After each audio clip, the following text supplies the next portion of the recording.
अगर मैं आरोप लगा रहा हूं प्रधानमंत्री पे हर रोज कि तुम वोट चोर हो, प्रधानमंत्री चुप क्यों है? मैं भला कौन होता हूं किसी को मुख्यमंत्री बनाने वाला? इतनी सारी पार्टियों का गठबंधन है, चुनाव के बाद जब बैठेंगे सभी दल, विधायक दल के नेता बैठेंगे और अपना नेता तय कर लेंगे। तो आपने बड़े बड़े मीडिया पर तो देखा होगा कि आरजेडी और कांग्रेस का जो गठबंधन है बिहार में वो टूटने वाला है। देखिए, जिस तरह से ये टॉफी है इसको हम इसे खा लेते हैं, तो जिस तरह से टॉफी की पैकेट खाली हो गई है, वैसे भाजपा के सपोर्टर और एनडीए के समर्थकों को लगता है कि महागठबंधन टूट जाएगा और एनडीए काफी मजबूती में सरकार बनाएगी। तो सबसे पहले आप ये समझ लीजिए कि ये तो एक बात तो ठीक है कि प्रत्याशी उतारा गया है। खासकर बिहार विधानसभा में आरजेडी ने 143 कैंडिडेट की लिस्ट जारी की है। वहीं 12 सीटों पर महागठबंधन के दल एक दूसरे के खिलाफ चुनाव मैदान में है।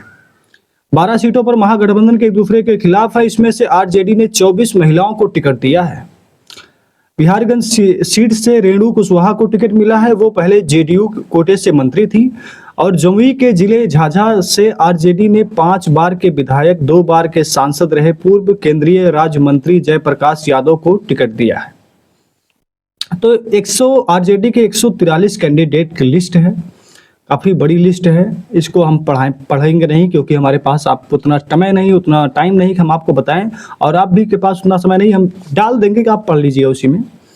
तो खास बात क्या है कि राष्ट्रीय जनता दल ने इस बार 24 महिलाओं को टिकट दिया है और एक तस्वीर सेंड की गई है जिसमें लिखा हुआ है कि अफोड़ू बम है, यानी कि राहुल गांधी की तस्वीर लगाई गई है। और बम जब फूटेगा तो इसमें आरजेडी, जेएमएम, कांग्रेस, बीआईपी सब फाट जाएंगे, सब छितर बितर हो जाएंगे। तो ये बीजेपी के जो बिहार के क्या कहते हैं उसको यार, आरजेडी के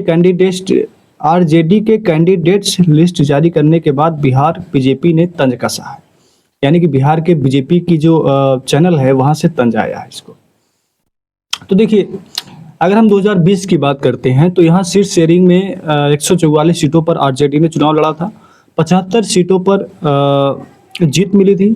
70 सीटों पर कांग्रेस लड़ी थी। 19 सीटों पर जीत मिली थी। अब सीपीआई माले को 19 सीटों पर चुनाव लड़ा था, 12 सीटों पर जीती थी। सीपीआई जो है ये 6 सीटों पर चुनाव लड़ी थी, 2 सीटें जीती थी। और सीपीएम जो है ये 4 सीटों पर चुनाव लड़ी थी, 2 सीटें जीती थी। यानी कि अगर हम देखें तो सबसे खराब जो प्रदर्शन रहा पिछली बार वो कांग्रेस का रहा है। 70 सीटों लड़के इसके बाद 19 सीटें जीतना, ये कमाल की बात तो है नहीं। लेकिन अगर तेजस्वी यादव या आरजेडी महागठबंधन को तोड़ देती है किसी सीटों को लेकर, तो आपको लगता है कि इससे सरकार बनेगी? इससे आरजेडी को फायदा होगा, कांग्रेस को नुकसान होगा? देखिए, कांग्रेस को उतना नुकसान नहीं होगा जितना आरजेडी को होगा, क्योंकि मुख्यमंत्री कौन बनेगा? आरजेडी। ज्यादा सीटों पर चुनाव कौन लड़ रही है? आरजेडी। कांग्रेस का क्या होगा कि अगर आरजेडी के साथ गठबंधन नहीं होगा तो हो सकता है जो 10, 20, 30 सीटें जीतने वाली है वो 10 सीटें हो जाए, और अगर आरजेडी जो 70, 75 सीटें जीती थी वो हो सकता है 30, 35 हो जाए। तो नुकसान तो सबसे ज्यादा आरजेडी का है। कांग्रेस का भी ना मुख्यमंत्री बनना है, ना कोई बड़ा पद वहां पर मिलने वाला है।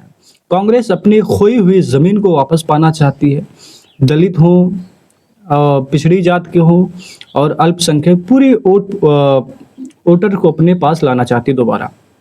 और इसमें वो लगभग मुझे कुछ ना कुछ कामयाबी दिखती है। भले ही वो वोटर की संख्या में कांग्रेस के साथ ना जुड़े, मगर ये जो कांग्रेस की नई तैयारी थी, आपने देखा वोट चोर गद्दी छोड़ के नारे चले, तो कई तरह से राहुल गांधी जिनने बिहार के लिए SIR के मुद्दे को बताया वोट चोरी का मुद्दा। तो ये सारे मुद्दे इस चुनाव के लिए सिर्फ नहीं थे, ये 2029 के लोकसभा चुनाव की तैयारी है। राहुल गांधी को बिहार से क्या होगा, सरकार बन जाएगी तो मुख्यमंत्री तो तेजस्वी बनूंगी। राहुल गांधी को कोई खास फायदा वहां से नहीं होने वाला है कि उनकी राजनीति में कुछ बदलाव आ जाएगा। बदलाव अगर आएगा किसी राजनीति में वो आरजेडी है। तो इसलिए मुझे नहीं लगता कि गठबंधन टूटेगा। गोदी मीडिया, बड़ी बड़ी मीडिया आपको दिखाएगी, टाइटल लगाएगी, लेकिन नहीं टूटेगा, ये जान लीजिए। अगर टूटेगा तो दोनों का नुकसान होगा, तो फिर तो बीजेपी की सरकार बननी ही है, लेकिन आसान बात नहीं है। धन्यवाद। हमारी वीडियो आपको कैसी लगी, जानकारी हमारी कैसी लगी, आप कमेंट में जरूर बताइएगा और चैनल को सब्सक्राइब, लाइक, शेयर जरूर करें।